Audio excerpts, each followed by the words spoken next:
So here is NFL on CBS sideline reporter Evan Washburn joining us. Haven't talked to you since training camp. How you doing, Evan? I know that seems like ages ago, but I guess Yeah. it was only, I don't know, 6, 8 weeks ago. I'm doing well. Excited to be with you guys.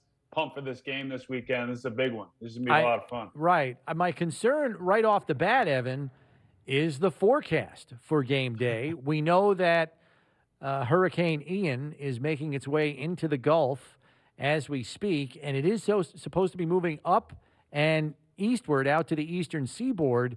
And there are some early tracks that are saying it could be very wet and very windy on Sunday for Baltimore and Buffalo. What have you seen? Are they panicking? Is it like DEFCON 5 in Baltimore yet, or what are the meteorologists doing down there? Nothing yet. It's gorgeous today. I know that means nothing in terms of Sunday, but I think if conditions are brutal, that plays to Baltimore's hands. Yeah. So I don't think they're going to complain about maybe some wind and some rain that maybe makes this a sloppier game and one that's played on the ground and not as much through the air. But let's be real, fellas. I was there for that division or wild card game when you guys had that Arctic freeze going and some wind. So This will be a cakewalk compared to that. It would. We're looking at one of the most fascinating stories of the offseason and now into the regular season is Lamar Jackson and his contract. Couldn't get one done with the Baltimore Ravens, and Lamar just said, hey, I'm going to play. I'm going to bet on myself, and he has gotten off to a smoking hot start. He's running for touchdowns, throwing for touchdowns. His passer rating is great. He's at the top 5 or 6 in the league in passing. Just, Ravens are humming along, scoring 37 and 38 points a week. But the Ravens, to me, are letting him play, and they haven't gotten a contract done. It sounds like they're not going to work on it during the season. And the Ravens seem okay with just saying, well, let the guy play highly motivated, and we'll reap the benefits for now. Makes sense to me, Steve. I mean, I think the Ravens would have liked to have gotten a deal done, but it had to be a deal where they felt like they were getting what they wanted out of it. And conversely, obviously, Lamar wants the same, and they just were too far apart in that area. And they're getting, I think, the best version of Lamar Jackson we've seen, and that includes the 2019 year where he won NFL MVP. And that's not to say he's going to accomplish that goal or that award once again, but just the command that he has as a quarterback. And look, 2019 to me was about Lamar's ability and also the scheme that Greg Roman and that staff had built and how it just it took the league by storm. Well, he's playing the position right now, albeit with his legs, but just as much with his arm, and he's much more accurate. He's dissecting defenses. John Harbaugh lent some words to that after the New England game where you're going to be tested mentally, and Lamar's been up to the task. So if you want to call it betting on himself through 3 weeks, he's winning the bet. Talk to me, Evan, if you could, about Baltimore's offensive line. Ronnie Stanley yet to play this season, and it's been a little bit of a revolving door there. Juwan James plays in week 1, tears his Achilles. He's out for the year. And then, they even had their rookie 4th-round pick over there a little bit last week, right? Daniel Faalele, the giant human being of like 380-something pounds. Who do you think it is going forward? Does Stanley have a chance, number 1, Evan? And then number 2, if it's not him, is it Patrick McCarry? Is it Faalele? Who is manning the blindside spot? Well, look, the goal is to get Ronnie Stanley back out there. He's been dealing with a left ankle injury. This goes back now almost 2 seasons, and he came back for a game last year and then had a regression with that injury. He's been back out at practice. He's been working out all through training camp. He was one of many players that missed all of last season that they've really been careful kind of reintroducing into live action. J.K. Dobbins was one of those guys getting his first game action last week. So the goal is to have Ronnie Stanley as the left tackle. That's what they paid him all that money for and drafted him where they drafted him a few years ago. So that's option 1 at some point this season, they would hope. I think in the meantime, Patrick McCarry, coming off an ankle injury in New England, the sense is, at least from what we heard after the game, that it's not a long-term injury. So he continues to possibly be the guy in waiting or the guy in that spot until Stanley's available. Juwan James suffered an Achilles, so he's out. And you mentioned it, the rookie steps in there, and guys, he's never played left tackle at any point in his football career, and he comes in and has to deal with guys like Matt Judon. And after a rough start, and Dietrich Wise did pretty well. So I think they're just kind of holding that spot as long as they can until Ronnie Stanley can step back in. All right. What are the early returns on the defensive coordinator, Mike MacDonald? I know he took over for Wink Martindale this year, and it's a different kind of animal now than we've seen in Baltimore for a long time. Yeah, Steve, it's a mixed bag at this point.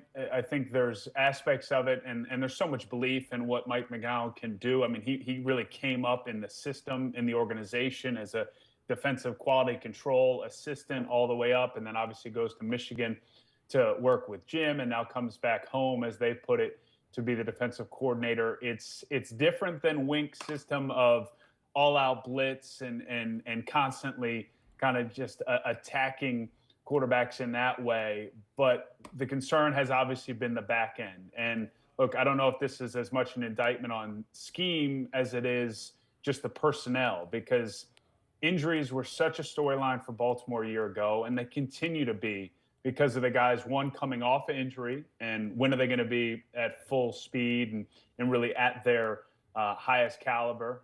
And then they've already started to lose some guys over the course of the first 3 weeks. And that back end was exposed in week 2 against Miami and had some moments even against New England, but they made the plays down the stretch. So I think it's still a wait and see, at least from the outside, Steve, when it comes to Mike MacDonald's defense. But internally, they have the utmost confidence in what he's doing with that group. Yeah, because it's curious. I mean, I know the defense was able to close the game out last week for them against the Patriots. But you look at, some of the early numbers, and, 7 sacks in 3 games is not terrible. It's also not elite. Where would you peg the development of their pass rush in this new scheme, with Oweh and Justin Houston being the primary players there? And Chris, Justin Houston's dealing with a groin injury right now, so it kind of fits with this constant. I mean, I know Buffalo's dealing with it themselves.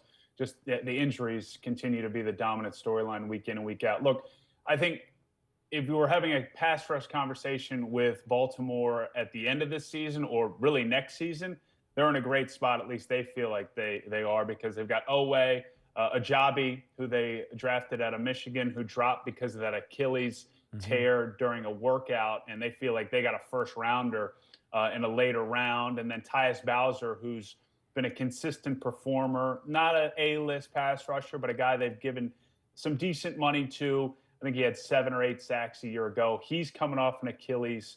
So it sounds like a broken record here, but once guys are healthy, whether it's with current injuries or coming off as season enders a year ago, they feel like they're in a great spot. That doesn't help them Sunday against Buffalo, and it hasn't helped them necessarily in the first 3 weeks of the season. But that's kind of the story at that position. And they just signed, should mention, Jason Pierre-Paul, who was a free agent. And look, I mean, he's one of the greatest stories as I can remember in recent memory, based off of what he's overcome, how he performed down in Tampa, a big part of that Super Bowl run a few years ago. And this is how Eric DeCosta, Ozzie, John Harbaugh work. They'll grab guys and see what they can get out of them later in their career. And maybe JPP helps stem the tide until guys like Tyus Bowser come back. Maybe they get a Ajabi later in the year. One of the things also that has aided in Lamar Jackson becoming a little bit better of a thrower, the weapons on the outside. Rashad Bateman has really come on, I thought, and played pretty well in the last couple of games. But the guy that's kind of scary if you're looking at this team is Duvernay. He's got some wheels. They use him as a kick returner. I mean, he's got all kinds of athleticism, and I think the weapons on the outside have really made a difference for Lamar. Plus, there's no doubt, too, and we talked about earlier, Lamar's a different guy these days. He really is. And I think Devin Duvernay is a great example, Steve, of the improvement of Lamar as an accurate thrower, because Devin Duvernay is not a big guy. He's a burner, but the windows are tight. He'll get some separation, but Lamar's got to fit it in there, and he's done that. Look, Mark Andrews is still their best pass catcher at the tight end position and most consistent, but he's that big body guy with a massive catch radius. Devin Duvernay is not, but he's a great example of skill development. He's grown in this system. He's an all-pro returner that is now showing himself to be a legitimate number 2 wide receiver for the Baltimore Ravens. And the chemistry and trust that Lamar has in Duvernay, I think, has helped give this offense, to me, a surprising look, at least through the first 3 weeks, because the thought, guys, coming into this year with now 3 tight ends, they bring in Isaiah Likely out of Coastal Carolina, Nick Boyle's back off of injury, that this is going to be, again, that 3 tight end system that we saw in 2019, where they just almost look like, the Navy midshipmen running constant options and really confusing defenses with the run game. I've seen it as more balanced. Yes, Lamar is running the ball when necessary. He's putting up those type of numbers, but it looks different because I think they just have so much trust in Lamar the passer, what Mark Andrews obviously brings, but now with Bateman coming on as a second-year player and Devin Duvernay as kind of that second or third option, it's really a balanced group. In the secondary, Evan, you've got 2 corners that are a little longer in the tooth, coming off of major season-ending injuries. I don't want to say that they're over the hill or anything. Marcus Peters and Marlon Humphrey are the guys I'm talking about there. They've been victimized a little bit. I know they've had some young players at safety that have had to step in from time to time, Kyle Hamilton being one of them. Where would you assess the secondary play through 3 games, knowing this defense has given up some points the last couple of weeks? Well, I think it's underperformed when you look at the numbers, and really the outlier is that 4th quarter against Miami. I mean, that was by all intents and purposes kind of a meltdown, and they acknowledged it. I mean, and part of it fell on a rookie in Kyle Hamilton. But I think when you look, Chris, at the personnel, I still think it's got a lot of A-listers. Marcus Williams, who I didn't know much about, the safety they signed in free agency from the Saints, has been arguably the best player defensively for the Ravens. And alongside Chuck Clark, who a lot of people don't know across the league, sort of casual fans, he's as brilliant and smart a safety and talented a safety as there is. So those two in the back end, I think, have provided stability. You mentioned Marcus Peters. He's coming off a serious injury. He looked to be back to form in a lot of ways against New England. And Marlon Humphrey, to me, and this is something I'm looking forward to diving into over the course of this week as you kind of play that prediction game. Where's Marlon going to be deployed? Because he's paid like a top cover corner in this league, but they kind of use him in the slot a lot. I mean, he's a really physical corner. We know his ability to force fumbles. I mean, he's they call him Punch because he's just constantly punching the ball out. So does he match up with Diggs more when Diggs is inside? How do they deal with Gabe Davis? Because the glaring hole right now when they match up with teams like Buffalo or Miami is that if Marlon's inside and they've got Marcus on the outside, that second, or however you want to view it, third corner, that's a spot where they haven't had somebody really grab it. They've got Brandon Stevens, who's a second-year player at SMU that played safety, is a former running back. They got Jalen Armour Davis from Alabama, a 4th rounder. So guys that have shown potential, but when they're having to deal with Jalen Waddle or Tyreek Hill, or this week maybe Gabe Davis or Stephon Diggs or Isaiah McKenzie, those are the guys that have been exposed, along with Kyle Hamilton a couple times in that Dolphins game. So that's a long way of saying I still think it's the potential to be a really good secondary. They're still finding their way, and they do have some vulnerabilities at that sort of second outside corner, if you will. Last one from me, Evan. You've been around. I mean, we're in the first month of the season. You've been working every week. You had the Steelers, the Patriots, hosting the Patriots. You had the Bengals this last week at the Jets. What are some of the surprising teams? I mean, because the Bengals come back after the AFC Championship last year, and they kind of stumble out of the gate. You had the Steelers trying to find their way. The Jets are trying to get better. What are some of the things you've seen in the first month of the season, the games you've covered? Well, I think you mentioned it, Steve. The Bengals situation was probably the most interesting because what they looked like in week 1 was jarring because it was about as bad as you could play, but then they really should have won the game if they didn't lose their long snapper to a bicep injury. And then they couple that with the loss to Dallas and Cooper Rush, but now Cooper Rush is good. I don't know, after Monday night. Right. I think I don't want to say they had a full get right against the New York Jets, but it was sort of a like, okay, we can relax a little bit. We get the win. We look a little bit more like ourselves. So I don't think that the panic is there for the Bengals like it was maybe a week ago. But really, Steve, what stood out to me is just, and it's kind of what we said when we were there in Rochester, this AFC is going to be an absolute gauntlet. And you guys experienced it last week. Miami's for real. They're not going anywhere. And despite a loss to the Colts that was ugly, I don't think Kansas City's going anywhere. I still think Buffalo, if you have to sort of make a proclamation, is the one I would feel the best about.